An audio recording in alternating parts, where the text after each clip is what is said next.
Hello everyone, welcome back to my channel. My name is Ruth. So in our last tutorial, we learned how to draft and cut this beautiful bustier top that can be worn without a bra and even without the strap that still fits tightly at the chest line, just like you see. Does not gape at neckline, does not gape both at the front and the back. Also, the fitted bustier top can be worn without the strap as well. So it can also be made as a tube top, okay, strapless. And I'll also be showing you how to neatly finish this up in a way that you can still make adjustments and alterations to your outfit without much hassle. So if you're interested in this, come along and let's make this. So once you're done drafting and cutting out your patterns, you want to place them on your fabric, add the required allowance. So to get the tutorial on how to draft and cut out this pattern, I'll be dropping the link on this video. Just check the description of this video, you'll see the link there. So I've gone ahead and add my allowance on the right parts, and I've also interfaced it. So you want to interface the fabric, both the lining and the fabric if you want. Also repeat the same interface on the back as well. I've also added my wording to the front, okay, which I'll be using for the padding. Also ensure to notch where your bust point is and where your under bust point is as well, on both the side panel and the center front. This will help you when you're coupling it. So now to explain how I was able to cut out the wording, I placed the wording on the pattern. I made use of my pattern to cut out the wording. Okay, even if you're making use of your fabric, just make sure that you don't make it exactly. You can see that I left like half of an inch out. So from the under bust from the bust point to the under bust is 3 inch. Repeat the same value upwards as well to know how high it's going to be. Now for the width of the side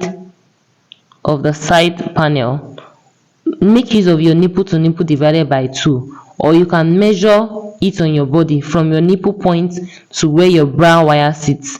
That's how the width should be. Okay, also know that I didn't add it to the sewing allowance, okay, because I don't want it to be bulky after I've joined the panels. So you want to also place your wording on the center front panel as well without protruding to the sewing allowance. Alright, so you are leaving half of an inch on both sides. Once you're done, you also be repeating this on your lining as well. For my lining, you can notice I didn't add any interface. I just added my wording alone. So for your lining, you can add your interface or not. It is optional. Alright, so now I've repeated it. To laminate both the lining and this wording together, you can just make use of your steam iron or place your hemming gum in between the lining and the wording to help it to lay flat. So to couple this, I'm going to be making use of my lining to explain.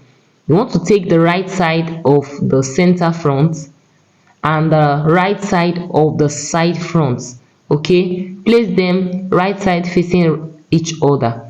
Now once you're placing them, make sure to note that the bust point of the center front and the bust point of the side front is matching each other. If you notice, mine is matching. Even at the nipple point, it is matching.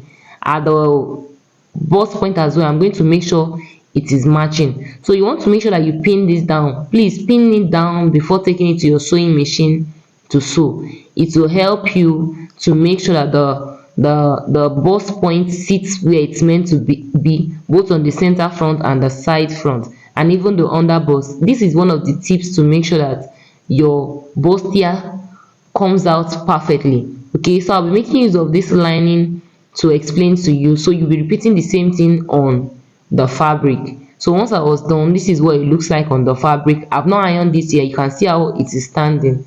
Okay, this is because I coupled it perfectly and I also drafted it perfectly. So you want to make sure you draft it perfectly and also cut it out perfectly and join it perfectly. You can see. So once you're done, I'll be working on the back. So for the back as well, it is very easy. You also want to add your sewing allowance, okay, to the zipper part. For the upper part, I made it 1 inch. For the down part, I made it 1 inch. Then for the part where I'll be joining the center back and the side back together, I made it 1/2 inch. Then for my side allowance, I made it 2 inch. Okay, now for this armor part, I came up by 1 inch because I want it closed. Remember, it does not have a sleeve. Okay, so instead of adding just 1/2 inch here, I made it 1 inch so that it will go up a little bit. You can still make use of that 1/2 inch, it does not matter, but I want mine to be a bit covered at the armhole part. So now to couple this together, you want to take out your patterns. Please be careful. You also want to notch the center back where the zipper part is.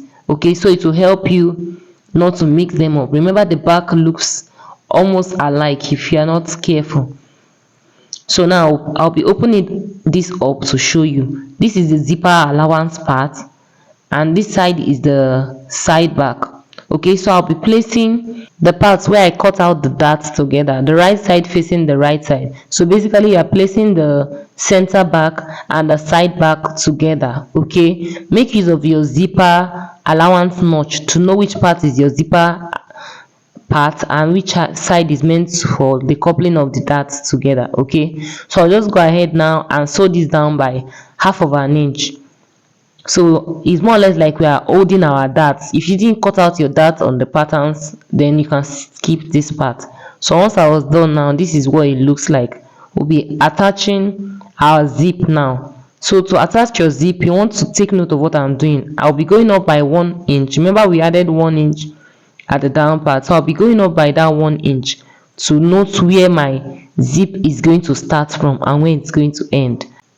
I'll also be making use of broken lines to mark out the zipper allowance I added as well, so that once I'm sewing, I can sew the exact zipper allowance point. So remember, what I used was 1 inch, so it's that same 1 inch I'm trying to create, making use of my broken lines. This process is important if you want to make sure that you are sewing your zipper just at the place where you meant to sew it. Okay, so I'll go ahead now. I'll be placing my zipper at that point.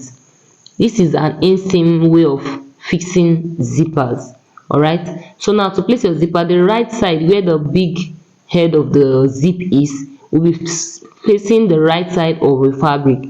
So you want to just go ahead now and pin that part down. If you don't want to sew your zipper like this, you can turn your lining on the fabric first before fixing your zipper. But me, I love fixing my zipper like this because it gives the outfit a neat finished, a well finished look. Okay, and if you're sewing it this process, you want to make sure that the zipper you are also using is of high quality, so it does not rip out once it is worn. Okay, so just go ahead and hold it down just like you see me do. Once you're done, just flip it over like you see. Just watch it carefully. It's actually very easy to do. Make sure it is sitting on that 1 inch line as well. Go ahead and pin it down again. Remember, the part you are pinning down is the part where the big head of the zip is. Okay, so just pin it down at that your zipper allowance. Once you're sewing, make sure you are sewing it at that part. So I fixed my zipper. Can you see how it looks? It's very easy to do. You want to cross check to make sure that you didn't use more than the zipper allowance you allocated. So because covering up all this rough work with our lining, but before we do that, I'm going to be showing you how to make sure that your lining does not puff out once it is worn once or twice, once your outfit is worn once or twice. So if you notice now, this lining is even with my fabric. I'm going to be deducting 1 inch. That 1 inch that we added to the fabric, I'll be deducting it from this lining. This will help to make sure that your lining does not puff out no matter how many times this outfit has been worn. So I'll be cutting just 1 inch away. Please note I'm cutting this out from the hem of the lining, that's from the down part. Okay, so I'll go ahead now and trim out that. I'll follow my broken lines and trim out that 1 inch. Repeat the same thing on the other side of the lining as well. Once you're done, set this aside and let's work on the strap. Remember, it's an inseam top, so everything we did is going to be hidden. To cut out the strap, remember we came down by 6.5, okay, for both the back and the front. So 6.5 will give us 13 inch. If you measure it, 6.5 times 2 will give you 13 inch. Just deduct 1 inch from that 13 inches, which will be 12 inch. So the strap we are cutting will be 12 inch. We are deducting that 1 inch so that your strap can sit perfectly on your shoulder. So cut out that 12 inch now without adding any allowance to it. So to achieve the ruffles effect, you want to make the length of the ruffle as much as you want, but for mine I made it 40 inches, so folded into 2 gave me 20. Then the width I made it 8 inches, but I later reduced it to 6 inches because it was looking too big for me. Now to sew your ruffles, you want to fold it into 2 like you can see on your screen, the right side facing the right side. Okay, so just pin it down all through. Once you're done pinning it down, sew it down by 1/2 of an inch. We are trying to make this look very neat. So remember that this is just for one sleeve. You are cutting 2 of these ruffles and 2 of the strap as well. Okay, so after sewing this down by 1/2 of an inch, just turn it out and make sure that the part you've sewn is facing the middle. Okay, just try and place it the way you are seeing me, then go ahead and press it down. So once you're done, I'll be placing that strap inside it. So let me show you how to sew your strap as well. Fold it the right side facing the right side, pin it down, take it to your sewing machine and sew it down by 1/2 of an inch. Once you're done sewing it down, just make use of your pin and turn it out just like you see me do now. So once you're done turning this out, we'll be placing it on inside the ruffles. So now this is how we'll be achieving the ruffles effects. This is the little strap which will be for both the back and the front, and this is the fabric for the ruffles. You'll be taking this little one inside this bigger one. Okay, just like you do for your scrutiny. If you've made a scrutiny before, the way it was achieved is the same way you'll be achieving this. So be tucking this little one inside the bigger fabric, just like you see me do now. Just take it and fold it in till you get to the ending part. Once you get to the ending part, you want to make sure that you sew this down or you pin it down so you don't lose track of it, just like you see me do now. But at the end part, you want to fold it so that the width of the small panel and the width of the big one is now even. So sew that down or pin it down and go ahead to try and bring it out from the tunnel out of the other side as well. So you'll be repeating the same thing as well. Mind you that the part you'll be sewing down is that part that the joining is showing. Okay, so the part that has the joining is the part you should be sewing down. So once I sew it down, this is what it looks like. You'll be repeating the same thing for the other side because you'll be needing 2 of these, 1 for each sleeve. So we'll be attaching this now on our fabric, on our top. Okay, so at the armhole part, you want to come in by 1 inch. You can also make it just 1/2 of an inch since you'll be sewing the armhole by 1/2 of an inch, but I made mine 1 inch. Okay, so I'll be placing it after that 1 inch mark. So you'll be repeating the same thing on the other side of the sleeve as well. Go in by 1 inch and place your strap after the 1 inch mark. I believe you are finding this tutorial helpful and value packed. If you are, give this video a thumbs up. Help us, encourage us by subscribing to this channel. Share it with your loved ones. Subscribe, drop a lovely comment. If you have any questions, I'll be in the comment section. Drop your questions and I'll do well to answer you. Subscribe, don't forget to subscribe. So now once you're done joining it down now, we'll be attaching our lining back. So notice that our lining is now short of 1 inch because of what we did. So let me show you how to couple your lining with your zipper. So firstly, you want to place the right side of your lining on the right side of your fabric. Go ahead and pin it down just like you see me do. Once you're working on any project, always make sure you pin before sewing. It helps you to make sure that, especially if you're working with a silky fabric that can shift out from the base, this is very useful.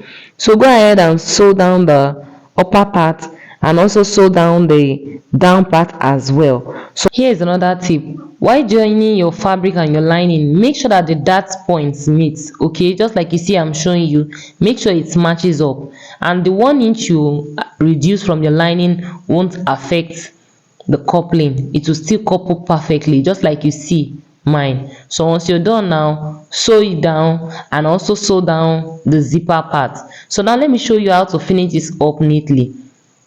For the second side, I'm going to be making use of the second side of this zipper part to show you how to sew this neatly, like I just achieved. Remember, the first thing we did was to join the lining, the front of the on the right side, of the lining facing the right side of your fabric.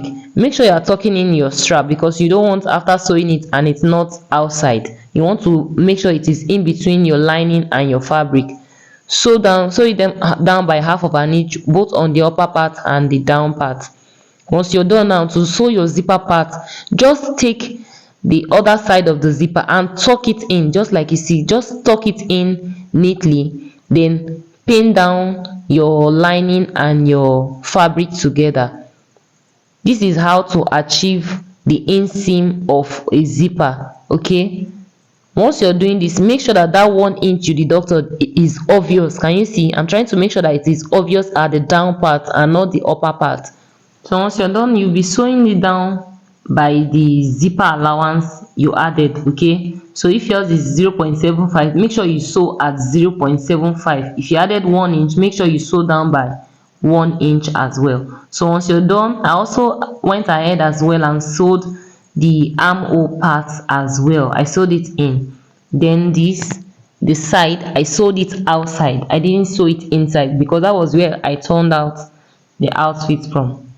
So now, to couple the back and the front at the shoulder, you'll be placing the right side of your strap as well on top of the right side of the front. So just as we did for the back as well, I went in by 1 inch at the armhole on the two sides. Okay, so you'll be placing that strap on top of the bodies. Okay, the front bodies, the other side of the strap. Remember, one side is already tucked into the back, the other side is what we are trying to tuck into the front now. So once you're able to place them, you can pin them down or sew them down. Then you now take your lining. So place your lining now to cover up all your rough works. Okay, so now make sure you take out the back out, so you don't end up sewing it in. Okay, just make sure it's just the strap that is included. So the strap is going to be in between the lining and the fabric. So just go ahead and pin it down, just like you see me do. We'll be sewing the neckline and the armhole as well. So you're just sewing it down by half of an inch, which is the sewing allowance allocated for the neckline and the armhole. You also be joining the hem of this top as well. Okay, make sure that the darts are aligning. So once you're done now, you'll be, after sewing it down, you'll be bringing it out from the side. Okay, so you can also add hemming gum to make sure that the outfit stays put. Okay, to make sure that your lining is not protruding out. Okay, so I added hemming gum to the neckline, and I sew down the hem, and I'll be bringing it out from this side. Just watch what I'm doing. I'm going to be turning everything out now, and once I turn it out, this is what we have. Can you see? We are almost done. This top is very easy to do if you follow all the steps. So now, to finish off this, the front bodies, I'll go ahead now and sew this down. The part where we turn everything out, I'll go ahead and sew it down by just 1/4 of an inch. Okay, now this is one of the process I use to achieve an inseam finish, and also a way to make sure that I can still alter my outfit in case of any need for alterations or any adjustments whatsoever. This is actually very easy. If you make your outfit this way, it will be easy to make adjustments, and at the same time you are still having a very neatly finished outfit. So once I'm done sewing it down by 1/4 of an inch, this is what it looks like. Now, to couple it, the final coupling, I'm going to be placing the wrong side of the back facing the wrong side of the back of the front. If you sew it perfectly, this should also be your outcome. Okay, you can see that there's no part that is short or longer. The sides match up even with the bust that technique that we did. So make sure you follow the steps properly. Don't rush and learn it. Take your time and watch it, rewatch it, then take your time and practice it. Practice make perfect. Practicing will give you the perfect thing you need. Okay, try and practice. So once I'm done sewing it down by a quarter of an inch, now I'm going to be turning it in. So the inside of this outfit will be looking neat, and the outside as well will be looking neat, and it will still be easy to alter. Can you see it's a win-win? It is looking neat, it was perfectly made, neatly finished. So if you can achieve your outfit this way, I'm telling you, your clients will be so happy because the outfit is looking very neat for them. Okay, so now we'll go ahead now and impute the remaining measurements. Remember what we added was 2 inch, and I've used 0.25 to sew it down firstly. So I'm left with 1.75, sorry. So I'll be holding it down by 1.75. Okay, make sure your sewing allowance is accurate so that your outfit can match up easily. So once you've imputed the remaining sewing allowance on the two sides of your outfit, just go ahead and take it to your sewing machine and sew it down at that broken dots you made, the broken lines we made. And once you're done, we are officially done. Can you see how neat it looks? Can you see? You still have the ability to still alter your outfit without much stress. So if you found this video helpful, give this video a thumbs up. Don't forget to subscribe. Please subscribe. You are helping me, you are encouraging me that way. Please subscribe. Subscription is free, it does not cost you anything. Actually, subscription is your way of saying thank you to me. Thank you very much as you subscribe. God bless you. See you on the next one. Bye. I'm happy I'm part of your fashion journey, helping to gain confidence through the beautiful outfits you make. Love you. I'm rooting for you.